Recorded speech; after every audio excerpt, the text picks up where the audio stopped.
Praise the lord. ప్రియమైన సహోదరి సహోదరులారా, ఈ రోజు నుంచి మనం ఒక శక్తివంతమైన సిరీస్ను ప్రారంభించబోతున్నాం. ప్రకటన గ్రంథం పూర్తి వివరణ. కాబట్టి ఈ సిరీస్ను మిస్ కాకుండా తప్పక ఫాలో అవ్వండి. ముందుగా ప్రకటన గ్రంథం గురించి ఒక చిన్న పరిచయం చూద్దాం. ప్రకటన గ్రంథం అంటే దాచిన విషయాలు బయలుపరచబడటం. ఇది రెవల్యూషన్ లేదా ఎపోకలిప్స్ అని పిలుస్తారు.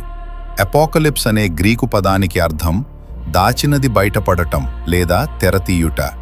ఈ గ్రంథాన్ని దేవుడు తన సేవకుడైన యోహానుకు వెల్లడించాడు. ఈ దర్శనం సుమారు క్రీస్తు శకం 90 నుండి 95 మధ్య జరిగింది.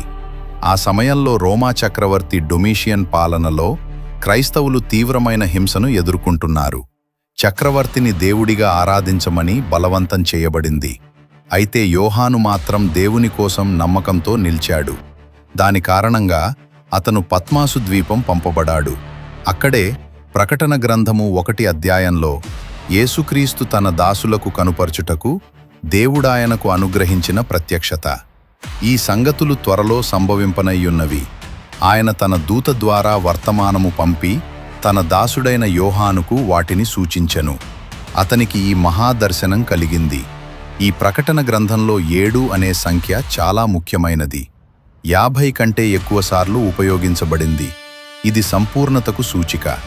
ఇప్పుడు నుండి ప్రతి అధ్యాయాన్ని స్పష్టంగా విజువల్ రూపంలో మనం చూడబోతున్నాం. కాబట్టి ఈ సిరీస్ను మిస్ కాకండి.